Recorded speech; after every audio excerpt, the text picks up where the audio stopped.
আল্লাহর জমিনে আল্লাহর মনোনীত দ্বীন ইসলাম থাকবে। বিজয়ের পতাকা প্রান্তে প্রান্তে বাতাসের ঝাপটায় উড়বে। ঐক্য চাই মোরা, চাই না কোন্দল, চাই না হানাহানি যুদ্ধ, রেশারেশি সব বাদ, ঐক্য জিন্দাবাদ, ঐক্য জিন্দাবাদ, ঐক্য জিন্দাবাদ, ঐক্য জিন্দাবাদ। আর নয় মতভেদ দ্বন্দ্ব, দিনের মশাল জেল চল হাঁটি এক পথে, ত্যাগ করি নিজেদের স্বার্থ, স্বার্থ জলাঞ্জলি দিতে যদি না পারি সব আয়োজন হবে ব্যর্থ। এসো ঐক্যের মিছিলে কোরআনের ছায়া তলে কসম খোদার জয় আসবে। আরে মোহাম্মদপুরে খুতবা দেই আমি ঢাকা ওই যাত্রাবাড়িতে একটা কনফেকশনারিতে ঢুকছি। ঢোকার পরে আমি রমাদান মাসে ইফতারির জন্য কিছু নিব, তখন ওই দোকানদার আমাকে বলছেন যে আপনার তো দাড়ি টাড়ি আছে, তো মনে হয় নামাজ টামাজ পড়েন। যে হ্যাঁ নামাজ পড়ি। একটা বই আমাকে হাতে তুলে দিচ্ছেন যে এই বইটা আপনি নিয়ে যান, পড়বেন, যে সালাত পড়েন, যদি ভুল টুল থাকে সংশোধন করে নেবেন। এই বইটা হলো জাল হাদিসের কবলে রাসূলুল্লাহ সাল্লাল্লাহু আলাইহি ওয়াসাল্লাম। তখন আমি বইটা নেওয়ার পরে না সামনে যেতে পারছি না আগাতে পারছি, গাড়ি দাঁড়া আছে রমাদান মাসে। তখন আমি বললাম যে পরিচয় না দিয়েই যাব না কি করব। তো গাড়ির দেরি হচ্ছে, তাই না, গাড়িতে যিনি ছিলেন সাথে উনি বেরিয়ে আসছেন, এসে বলছে কি হয়েছে। তো বলছে দেখেন, ও আমি মাঝখানে বলেছি না রাখেন, আপনি অন্যজনকে দিন। তখন আমাকে বলছে আমি একটা জিনিস হাদিয়া দিলাম রমাদান মাসে, আপনি নিবেন না, নিয়ে রাখেন না, কাজ হবে। ঠিক ওই লোকটা আমার কাছে আসছে, আসার পরে এখন আমাকে বলছে যে কি হয়েছে। তখন ওই লোকটা অভিযোগ দিচ্ছে, দেখেন আমি একটা ইসলামী বই রমজান মাস আমি সাদকা করতেছি, দিচ্ছি পড়ার জন্য, অথচ নিবে না লোকটা। তখন বইটা দেখে উনি বলছেন যে বই নিবেন কেন, বইয়ের লেখকই যে উনি। একটা কনফেকশনারির দোকানের কথা বললাম, তিনি রমাজান মাসে, লোকটা কেঁদে ফেলে আমাকে জড়িয়ে ধরে বলছে 100 কপি বিতরণ করার ইচ্ছা করেছি, 10 কপি আছে, 90 কপি চলে গেছে। এর নাম হলো আন্নাকুল আবিল হক আইনা কুন্না। যেখানে অবস্থান করব আল্লাহর নবী শুনে রাখুন, সেখানেই হক কথা বলবো। লা নাখাফ ফিল্লাহি লাওমাতা লাইম, কোন নিন্দুকের নিন্দাকে পরোয়া করব না। বলতে পারে ও আজকে খুব মুলবি হয়েছে তুমি, বলুক, আমি আমার দাওয়াতি কাজ করেই যাব। প্রশিক্ষণ দিয়ে নিচ্ছেন আল্লাহর নবী মুহাম্মদ সাল্লাল্লাহু আলাইহি ওয়াসাল্লাম। 5 নম্বরটা বললেন, শোনো তোমরা তানসুরুনি কামা তানসুরুনা আনফুসাকুম ওয়া আজওয়াজাকুম ওয়া আওলাদাকুম ইযা কদিমতু ইলাইকুম। হিজরতের ইঙ্গিত দিয়ে দিলেন আল্লাহর নবী, আমি যখন তোমাদের কাছে হিজরত করে যাব তখন তোমরা আমাকে নিরাপত্তা দান করবে। যেভাবে তোমরা নিরাপত্তা দান করো তোমাদের সন্তানদেরকে, তোমাদের নিজেদেরকে, তোমাদের স্ত্রীদেরকে, আমাকেও ঠিক নিরাপত্তা দান করবে। কয়টা হলো? 5টা। এই দেখেন যুবকদেরকে আল্লাহ নবী তৈরি করে নিচ্ছেন প্রশিক্ষণ দিয়ে।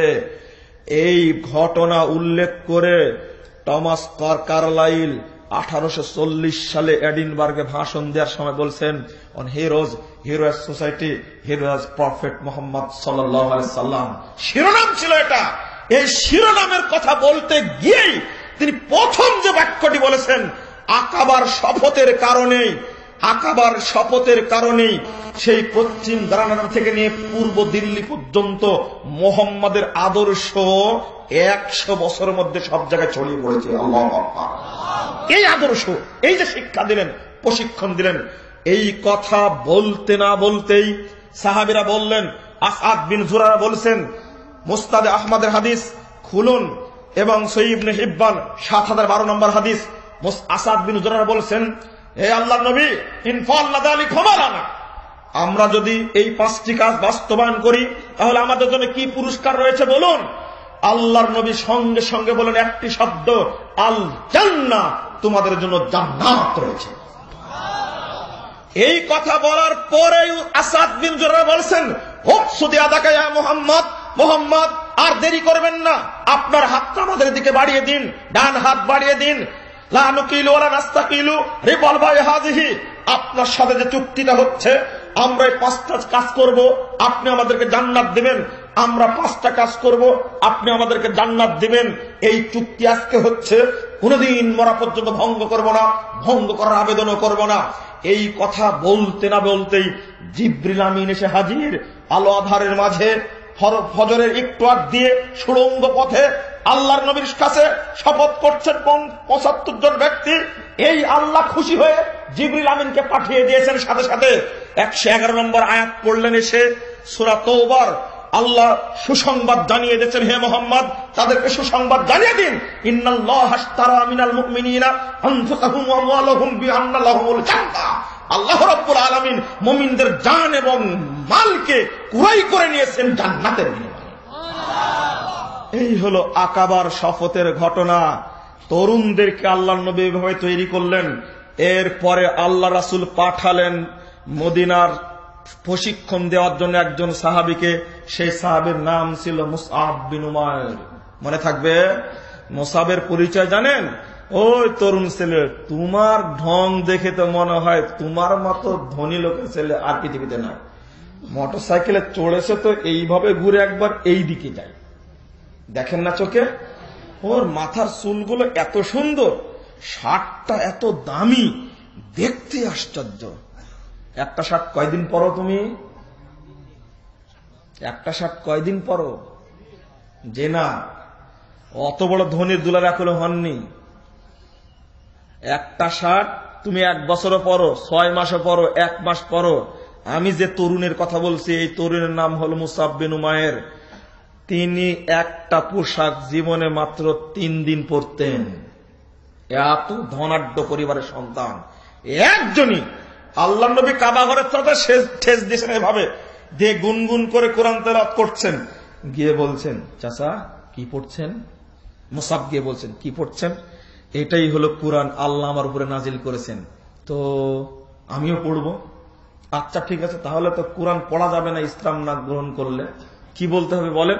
বলতে হবে আশহাদু আল্লা ইলাহা ইল্লাল্লাহ ওয়া আশহাদু আন্না মুহাম্মাদান আবদুহু ওয়া রাসূলুহু। আমি রেডি চাচা, বলে না।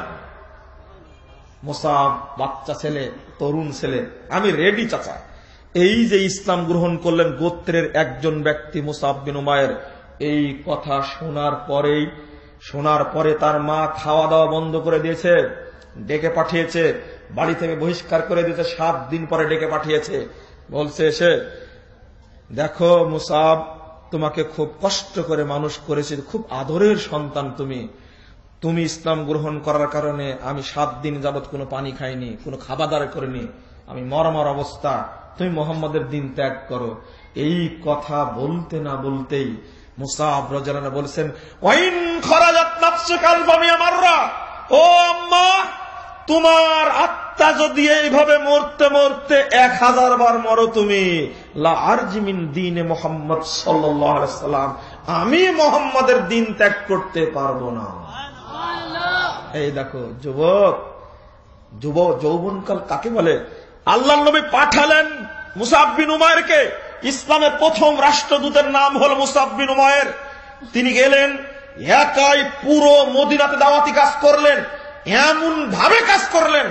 ঐতিহাসিক ব্যক্তি জীবন লিখতে গিয়ে বলছেন, ইন্নাহু দাঈউল মুজাহিদ ইউজাহিদু ওয়াহদাহু ওয়া ইয়াসবিরু ওয়াহদাহু ওয়া হিনা কানাত জুরুফ দাওয়াতুল মুস্তালজাম। তিনি বলছেন, তিনি একাই সংগ্রাম করতেন, একাই দাওয়াত দিতেন, একাই বিপদে ধৈর্য ধারণ করতেন। 1 বছরে গোটা মদিনাতে জাগরণ সৃষ্টি করে ফেলেছেন। পরের বছরই আল্লাহর নবী হিজরত করে সেখানে চলে গেলেন। আল্লাহু আকবার। বদরের যুদ্ধের দিনে ডাকলেন মুসআবকে, মুসআব এইদিকে আসো, তোমারই আজকে হক, আজকে এই আনসারীদের পক্ষ থেকে পতাকা তুমি ধরবে। বদর যুদ্ধ শেষ, উহুদের যুদ্ধের দিনে আল্লাহর নবী ডাকলেন, হে মুসআব তুমি এদিকে এগিয়ে আসো। উহুদের যুদ্ধের দিনে আবার পতাকা হাতে তুলে দিলেন মুসআব বিন উমাইরের। কত সম্মানী ব্যক্তি, গায়ে কোনো পোশাক নাই, দরিদ্র মানুষের মতো দেখছেন, বীর বিক্রম যুদ্ধ করছিলেন, পতাকা ধরে রাখছিলেন, কিন্তু ডান হাত কাটা পড়লে বাম হাতে পতাকা ধরলেন, বাম হাত কেটে গেল। চেষ্টা করলেন মুখ এবং বাহু দ্বারা পতাকা ধরে রাখার, ঠিক চেষ্টা করতে গিয়ে পিছন থেকে গিয়ে তার গলাটাকে আঘাত করে দেহ থেকে মাথাটা বিচ্ছিন্ন করে দিল এক কাফের। তিনি মৃত্যুবরণ করলেন। আল্লাহর নবী মুহাম্মদ সাল্লাল্লাহু আলাইহি ওয়াসাল্লাম তিনিও ক্ষতিগ্রস্ত। সাদ বিন আবি ওয়াক্কাস একজন তারুণ্যময় যুবক। তারুণ্য কাকে বলে?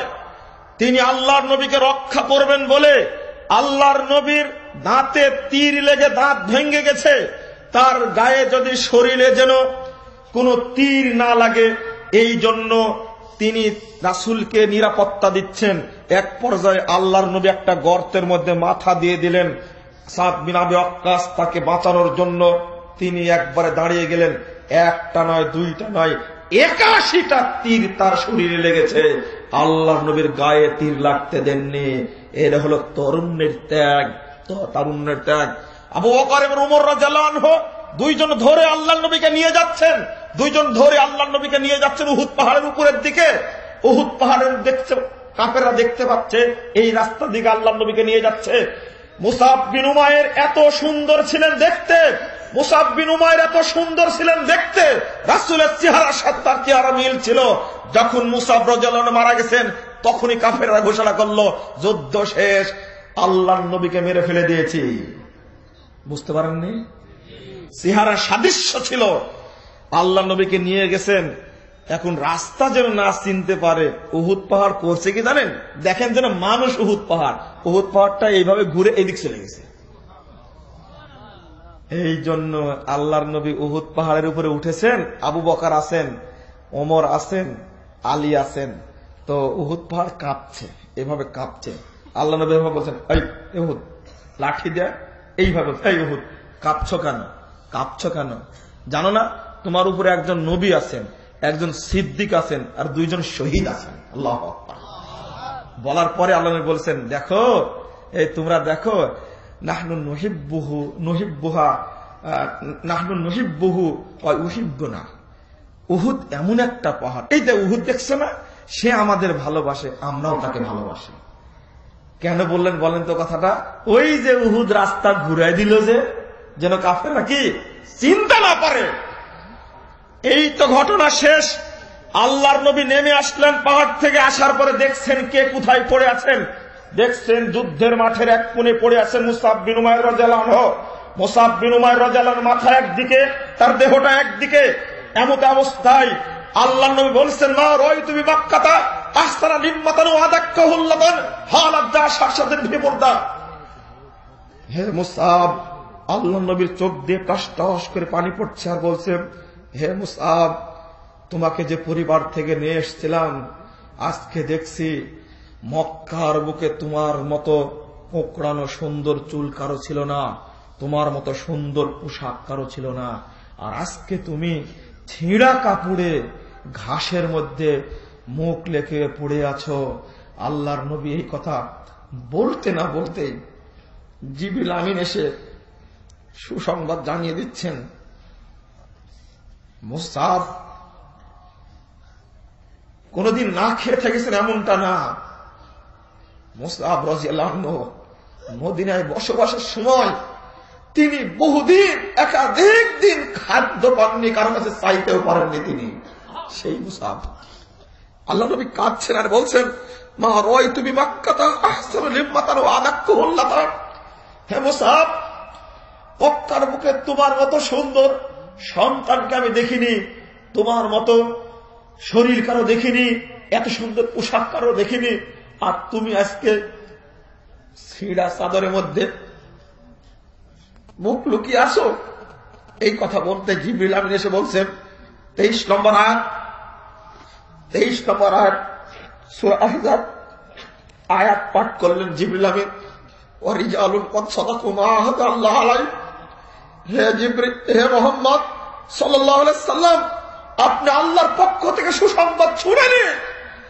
ওই যে যারা ওয়াদা করেছিল, ওই যে যারা আকাবার শপথ ওয়াদা করেছিল, মুসাব তাদের অন্তর্ভুক্ত হয়ে গেছে, মুসাব জান্নাতি হয়ে গেছে, ওয়াদা রক্ষা করেছে।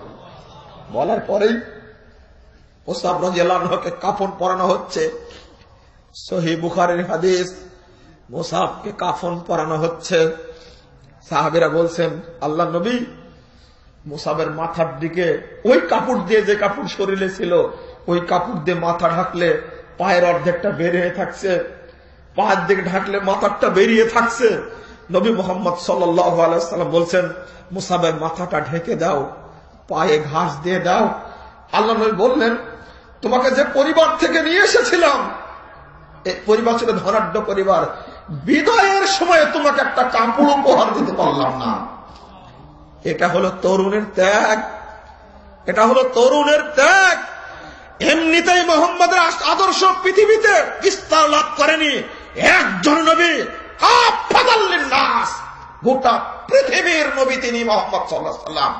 মাত্র অল্প দিন ওই যে প্রশিক্ষণ প্রাপ্ত সাহাবীরা, আপনি মুসাবের কথা শুনবেন, যদি খুবাইবের কথা শুনবেন, খুবাইব একজন তরুণ অত্যন্ত ব্রেনি মানুষ। আল্লাহ নবী পাঠালেন খুবাইব সহ 60 জনকে পাঠালেন, যাও এলাকায় ইসলাম প্রচার করে আসো। তারা ডেকে নিলেন, মুজারা নামে একটা জায়গার নাম ছিল মুজারা, ডেকে নিলেন। নেওয়ার পরে 68 জন সাহাবীকে তারা ধরে নিয়ে ধোঁকা দিয়ে নিয়ে গিয়ে 68 জন সাহাবীকে হত্যা করলো। চোখ তুলে নিল, কান কেটে নিল, টুকরো টুকরো করলো। একজন পালিয়ে এসে আল্লাহ নবীকে সংবাদ দিলেন, আল্লাহ নবী 8 জনকে মেরে ফেলে দিয়েছে, 68 জনকে মেরে ফেলে দিয়েছে, আর খুবাইবকে ধরে রেখেছে। খুবাইব রাদিয়াল্লাহু আনহুকে একজন সাহাবী এত সুন্দর কোরআন তেলাওয়াত করতে জানতেন, আল্লাহ নবী মাঝে মাঝে বলতেন, খুবাইব তুমি একটু কোরআন তেলাওয়াত করো, তুমি একটু কোরআন তেলাওয়াত করো, তোমার তেলাওয়াত শুনলে আমার অন্তরটা ঠান্ডা হয়ে যায়। কোরআন শিক্ষা দেওয়ার জন্য পাঠিয়েছিলেন। মুজারার লোকেরা প্রতারণা করেছে, 68 জনকে শুধু জবাই করেনি, তাদেরকে টুকরো টুকরো করে হত্যা করেছে, কান কেটে নিয়েছে, নাক তুলে নিয়েছে। ইহুদি খ্রিস্টানরা মুসলমানদের আজীবনের শত্রু, এরা কোনদিন মুসলমানদের ঠাঁই দেয়নি। ইহুদিরা খ্রিস্টানরাই প্রতারণা করলো। খুবাইবকে বেঁধে রেখে আসছে একেবারে মাঠের মাঝে, কেউ যেন লোক না যেতে পারে, ও যেন না খেয়ে মারা যায়। অনেকদিন পরে গিয়ে দেখলো খুবাইব রাদিয়াল্লাহু আনহু, দেখলো খুবাইব রাদিয়াল্লাহু আনহু, দেখতে গেল যে কেমন আছে, দেখলাম মরে গেছে। যাওয়ার পরে দেখছেন খুবাইব রাদিয়াল্লাহু আনহু ঘরের মধ্যে গুনগুন করে মধুর সুরে কোরআন তেলাওয়াত করছেন। ঘরে জিজ্ঞেস করলেন, কি ব্যাপার খুবাইব, তোমার ঘরের পিছন দিকে সমস্ত ফলের খোসা কোথায় থেকে পেলে? এই ফল তো এই এলাকায় হয় না, অমৌসুমী ফলের চোষা। খুবাইব বললেন, হাযা মিন ইনদি রাব্বি, এটা আমার রবের পক্ষ থেকে এসেছে। খুবাইবের চেহারা ভালো হয়েছে। খুবাইবকে বের করে নিয়ে যাওয়া হলো, একে আর বেঁচে রাখা যাবে না। খুবাইব রাদিয়াল্লাহু আনহুকে বলল, সহিহ বুখারী খুলুন, 569 পৃষ্ঠা 2য় খণ্ড। খুবাইব রাদিয়াল্লাহু আনহুকে এবার ফাঁসিতে ঝুলানো হবে। খুবাইব রাদিয়াল্লাহু আনহুকে ফাঁসিতে ঝুলানো হওয়ার আগেই বললেন, খুবাইব তুমি খুব বুদ্ধিমান গোত্র নেতা, তোমাকে আমরা মারতে চাইনি, মুহাম্মদের দিন ত্যাগ করো, তোমাকে ছেড়ে দেব। খুবাইব রাদিয়াল্লাহু আনহু চিৎকার করে বলছেন, লাস্তু ওয়ালিহিনা উক্তালু মুসলিমান আলা আইয়াকামিন কানা ফিল্লাহি ওয়াসরাই ওয়া যালিকা ফিদাতিল ইলাইয়াশা ইবারিক ফি আনফুসিহিম ফি কুল্লি মুসলিমিন ওয়াসাই। তিনি বললেন, শোনো, যখন একজন মুসলিম হিসাবে আমাকে হত্যা করা হয়, তখন আমি এটাকে পরোয়া করি না। মনে রেখো, আমার উপরে যত অত্যাচার করা হবে সবই হবে আল্লাহর উদ্দেশ্যে।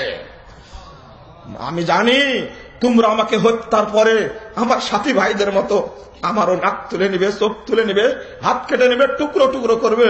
তবে মনে রাখো, আমি খুবই বিশ্বাস করি কাল কিয়ামতের মাঠে ইউবারিক ফি আওসালি ফি কুল্লি শিলবিন মুওয়াজ্জাই, মহান আল্লাহ কাল কিয়ামতের মাঠে আমার অঙ্গ থেকে টুকরো টুকরো করা প্রত্যেকটি টুকরার পৃথক পৃথক বরকত দান করবে।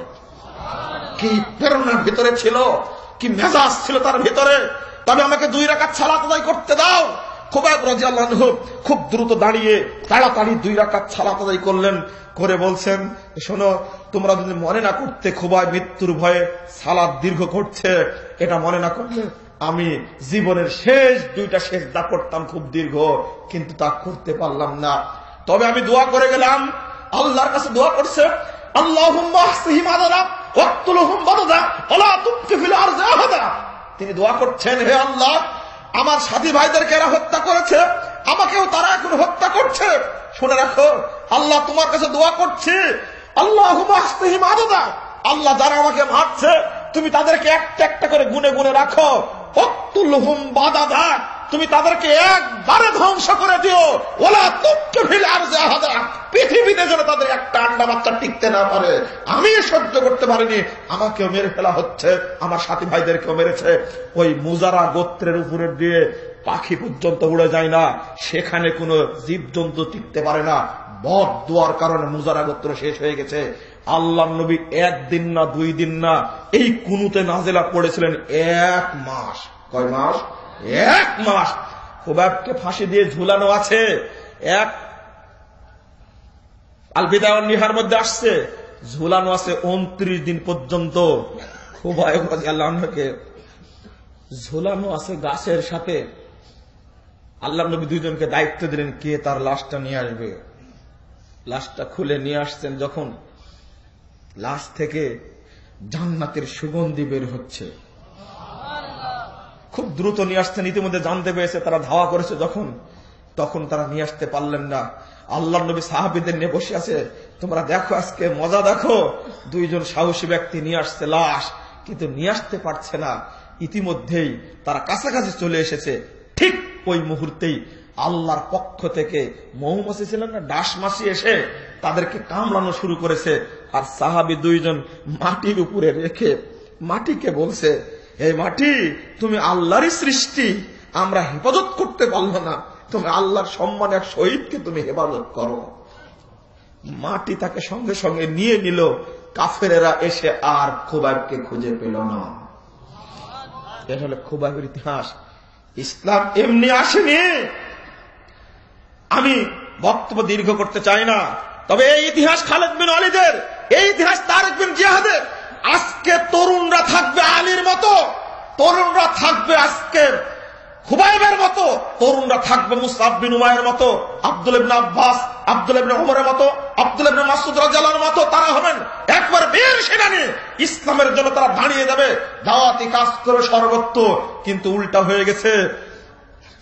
কিন্তু আজকে ভয়ে ভীতু হয়ে গেছে আমরা, কেউ দাওয়াতে মাঠে নাই। একদিকে নষ্টামি, আরেকদিকে জঙ্গিবাদের হুঙ্কার, আরেকদিকে অপসংস্কৃতি, আরেকদিকে শিরিক বেদাতের আড্ডাখানা, তাদের মাজার কবরের আক্রমণ। আজকে তরুণরা দিশাহারা হয়ে গেছে। ঈদে মিলাদুন্নবীর দিনে, ঈদে মিলাদুন্নবীর দিনে লাখ লাখ তরুণ আজকে ট্রাক নিয়ে গোটা শহরে, গোটা বাংলাদেশ ঘুরে বেড়াচ্ছে। এটা কি তরুণরা না? এটা তরুণরা আয়োজন না করলে এটা হয় না। আজকে শিরিক বিদআতের পক্ষে চলে গেছে, তারা থাকবে তাওহীদের পক্ষে।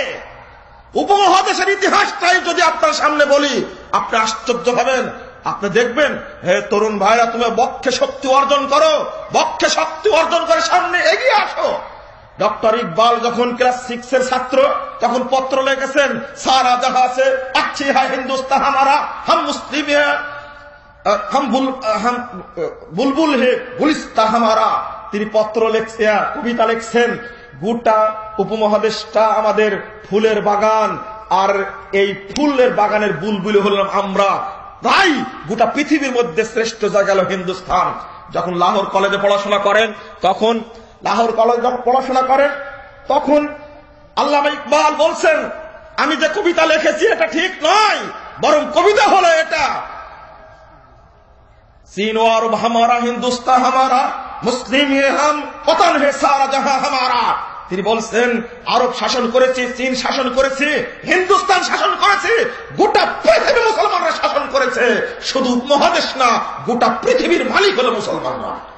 দেখছেন, এই কথা বলেই তিনি হুঙ্কার ছেলে বলছেন, শোনো, যদি ইংরেজদেরকে দমন করতে তোমরা চাও, শুনে রাখো পরামর্শ, बताने शुआब कबाइल को तोड़ो, रसूमे सुन के खून के सलासिल को तोड़ो, यही दीन मुहकाम, यही फतेह बाब, के दुनिया में तौहीद हो बेहिजाब।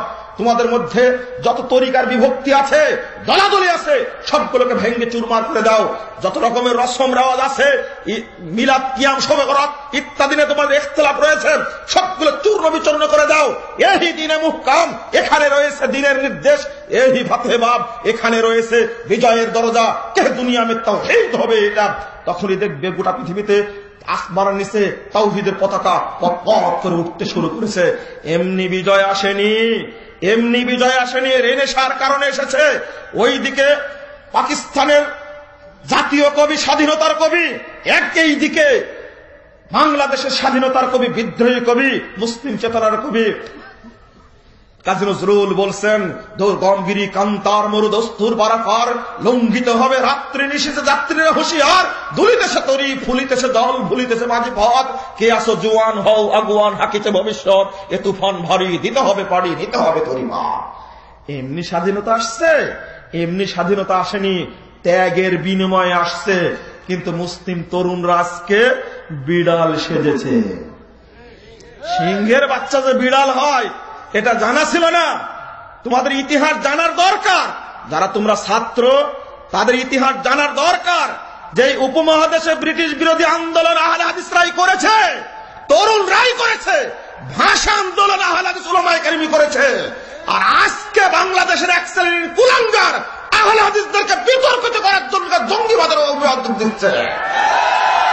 তোমরা যদি সচেতন না হও, তোমাদের বাপ দাদারা ব্রিটিশদের বিরুদ্ধে সংগ্রাম করে এই দেশকে স্বাধীন করেছে, কিন্তু ব্রিটিশদের আইন আজও থেকে গেছে।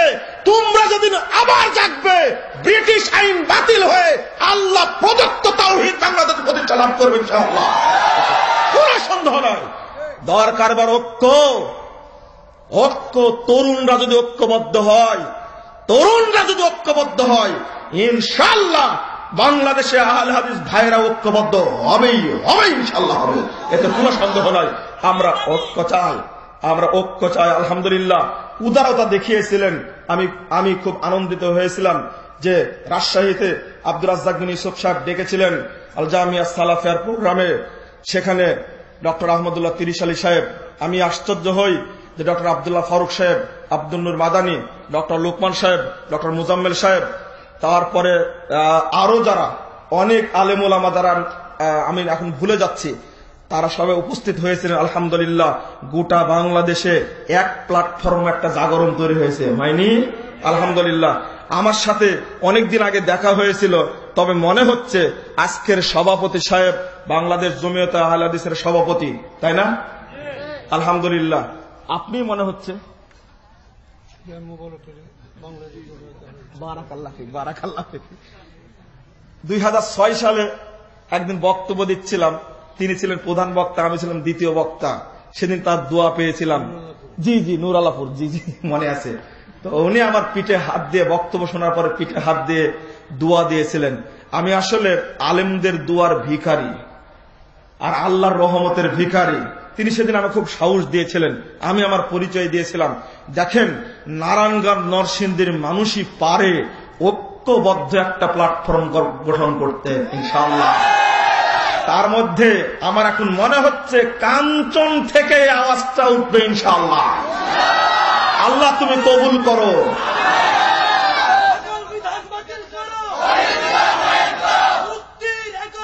জাযাকুমুল্লাহ খায়রান বারাকাল্লাহু ফিক, জাযাকুমুল্লাহ খায়রান বারাকাল্লাহু ফিকুম। আমি এখন বলতে চাচ্ছি আপনাদেরকে, আপনারা তরুণ সমাজকে হক পথে টিকিয়ে রাখুন এবং তরুণদেরকে হক জায়গায় পরিচালিত করুন। আপত্তি আছে? যদি আমরা ঐক্যবদ্ধ হতে পারতাম। দেখেন, আমার একটা যুক্তি, আমি বুঝি কম না, আমার যুক্তিটা ভুল। দুবাইয়ে গিয়ে একসঙ্গে আমরা আলোচনা করতে পারি, বাংলাদেশে যে পারা যায় না? অবশ্যই পারা যায়, তাই না? দেখেন, শহীদুল্লাহ খান মাদানী হাফিজাহুল্লাহ তাআলা, তিনি হলেন জমিয়তে আহলে হাদিসের বর্তমান সেক্রেটারি, আল্লাহ তাকে হেফাজত করুন। আমি মুজাফফর বিন মুহসিন খাকসার অশিক্ষিত মানুষ, দুবাই একসঙ্গে এক রুমে ছিলাম, এক রুমে ছিলাম। একদিকে ডক্টর মুসলিউদ্দিন, আর একদিকে ডক্টর আহমদুল্লাহ তিরিশ আলী, আর একদিকে আব্দুর রাজ্জাক বিন ইউসুফ, আর একদিকে মুজাফফর বিন মুহসিন, মাঝখানে পরিচালক ডক্টর লোকমান। দেখেননি? টিভিতে দেখেননি? এই বক্তব্যে হাজারো লাখো মানুষ হেদায়েত পেয়েছে, আলহামদুলিল্লাহ। কেন, এক মঞ্চে বসে যদি আমরা এক বাক্যে যদি আওয়াজ ছড়ি, আমরা সবচেয়ে শক্তিশালী জাতি বাংলাদেশে, শক্তিশালী কাফেলা, একই আকীদা যারা, তাদের নাম হলো আহলুল হাদিস। সব দলের মধ্যে বিভক্তি আছে, এক পীর আর এক পীরকে শয়তান বলে বলে, একজন আরেকজনের সাথে ঠেলাঠেলি করে। আহলে হাদিসরা এমন একটা জনশক্তি যারা এক আকীদায়, এক আমলে বিশ্বাসী, তাদের মধ্যে কোনো বিভক্তি নেই। শুধু এক মঞ্চে উপস্থিত থাকতে হবে, গোটা দেশ বিজয় হয়ে যাবে ইনশাআল্লাহ।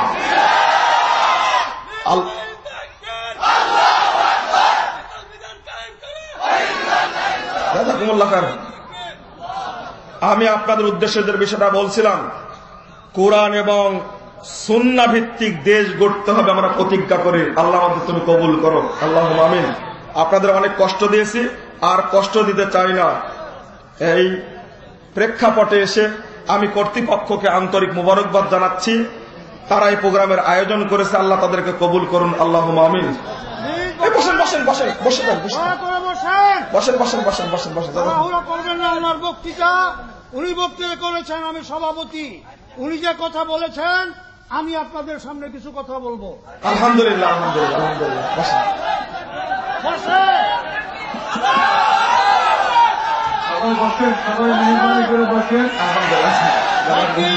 বারাকাল্লাহ ফিক, বারাকাল্লাহ ফিক, জাযাকুমুল্লাহ খায়রান। একটু ধৈর্য ধরেন। তো আল্লাহ রাব্বুল আলামিন আমাদের সকলকে কোরআন এবং সুন্নাহ ভিত্তিক আমল করার তৌফিক দান করুন, আল্লাহুম্মা আমিন। সুবহানাকাল্লাহুম্মা ওয়া বিহামদিক, আশহাদু আল্লা ইলাহা ইল্লা আনতা, আস্তাগফিরুকা ওয়া আতুবু ইলাইকা। ওয়াসসালামু আলাইকুম ওয়া রাহমাতুল্লাহি ওয়া বারাকাতুহু। আসসালামু আলাইকুম। নিয়মিত ইসলামিক বক্তব্য পেতে সাবস্ক্রাইব করুন আমাদের ট্রু টক টিভির চ্যানেলে, আর ভিডিওগুলো ফেসবুক বা যে কোনো জায়গায় শেয়ার করে পৌঁছিয়ে দিন ইসলামের শাশ্বত বাণী।